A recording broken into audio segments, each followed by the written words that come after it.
Ciao a tutti, bentornati su Viaggio col Tubo.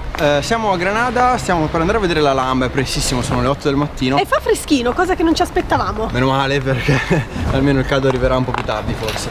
Comunque ci stiamo vedendo presto perché abbiamo prenotato l'ingresso alle 8:30. Cioè dalle 8:30 possiamo iniziare ad entrare. Vogliamo sfruttare al massimo tutto il tempo perché è un posto gigantesco. Esatto. Quindi vi diciamo qualche informazione più durante il video, godetevelo, però vi diciamo subito che per arrivarci ci vuole il pullman C3 che si prende in piazza, che è giù di là. Noi adesso ci arriviamo e andiamo, ci vediamo su.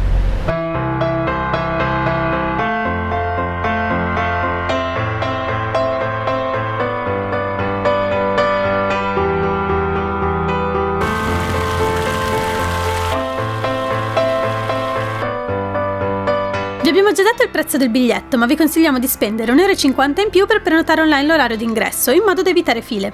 La visita al complesso per noi comincia ai giardini bassi del Generalife, che sono anche la parte più nuova, costruiti tra il 1930 e il 1950. Ed è da qui che oggi si accede al palazzo vero e proprio.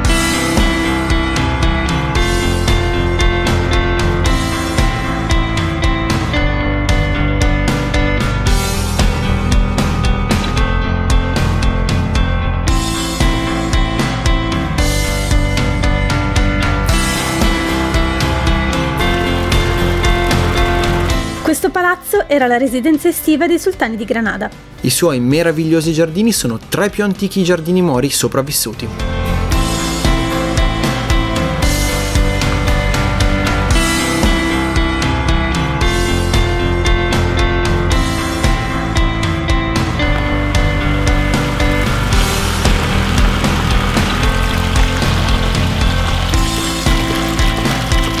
Quando erano in vacanza i sultani non perdevano d'occhio la loro città e nemmeno la loro residenza abituale, visto che l'Alhambra è ben visibile dalle finestre. L'Alhambra e il Generalife sono separati da un burrone, ma un tempo si poteva passare velocemente dall'uno all'altro tramite un passaggio coperto che li collegava. Oggi purtroppo bisogna fare il giro lungo costeggiando le mura. L'Alhambra infatti è una vera e propria Medina, ovvero una cittadella murata che poteva funzionare in modo del tutto autonomo rispetto a Granada. Al suo interno vi erano tutti i servizi necessari agli abitanti che vi vivevano, come moschee, scuole e botteghe. Alhambra vuol dire la rossa in arabo, e secondo molti questo nome deriva dal colore rosato delle mura. Ma anche il sultano che fece edificare il primo nucleo del palazzo era soprannominato il Rosso, a causa della sua barba rossa. Quindi, boh.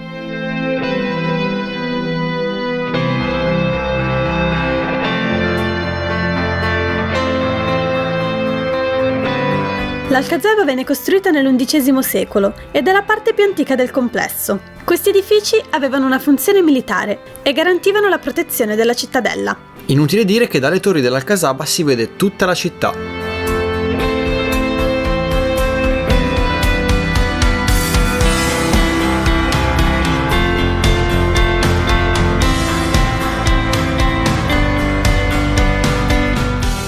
Ci stanno guardando tutti, la cosa è molto imbarazzante, ma fa niente. Siamo all'ultima tappa, il Palacio de Nazaries. E comunque questa è la coda, anche se abbiamo l'orario d'ingresso c'è una coda, ragazzi. E come non è vedete piccola, è bella lunga e manca addirittura un quarto d'ora, quindi molto probabilmente si riempirà tutta. fino a chissà quanto. E queste dovrebbero essere le stanze più belle. Sì. E il problema è che abbiamo soltanto mezz'ora e sarà pieno di gente, quindi non sappiamo la qualità delle riprese, ma noi ci godremo il più possibile questa gita insomma. Ingresso.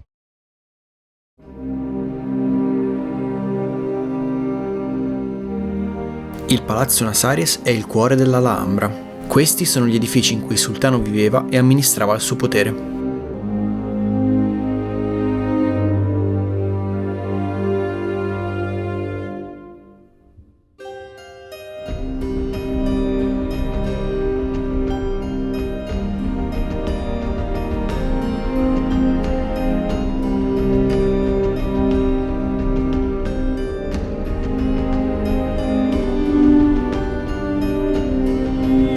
Dal patio dei Mirti si accede a tutti gli edifici. Una delle sale più belle è quella degli ambasciatori, in cui il sultano teneva le sue riunioni.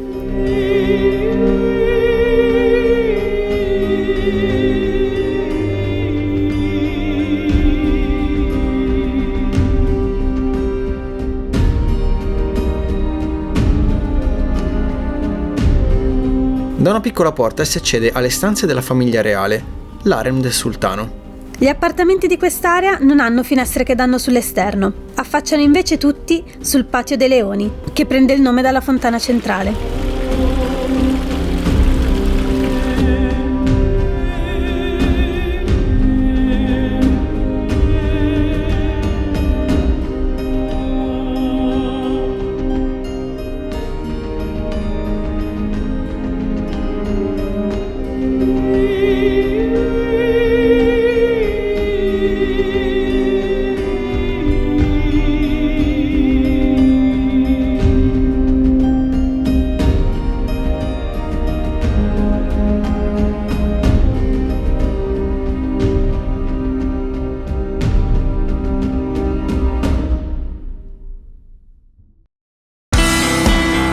Le decorazioni del Palazzo Nazares sono sicuramente molto suggestive e lo stile dell'intera Alhambra rappresenta il punto supremo dell'arte andalusa.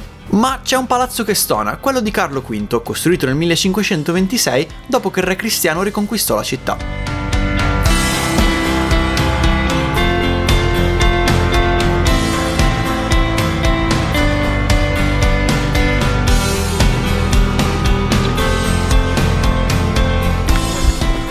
Eccoci qua, tutto finito purtroppo, o per fortuna, dipende dai punti di vista. Allora, molto bello tutto. Tutto. Mi hai preferiti i giardini del Generalife? Sì, perché c'era meno gente. Sì, e allora di più. Sì, volevamo fare un paio di ringraziamenti. Ringraziamo prima di tutto l'Alhambra in sé, cioè nel senso l'organizzazione, perché se avete visto delle riprese con una luce un po' più tramontante. È perché ci hanno permesso di entrare anche la sera. Esatto, quindi gracias. Altri ringraziamenti vanno alla truppa che ci siamo portati, alla troupe che ci siamo portati dietro, perché ci hanno portato per un po' di tempo gli zaini, cioè lo zaino, la steady, insomma. Grazie troupe per il supporto e questo. Ci vediamo al prossimo video, che sarà? Non lo sappiamo. Non lo sappiamo ancora. Ci vediamo al prossimo video. Al prossimo a sorpresa. Video. Surprise. Ciao.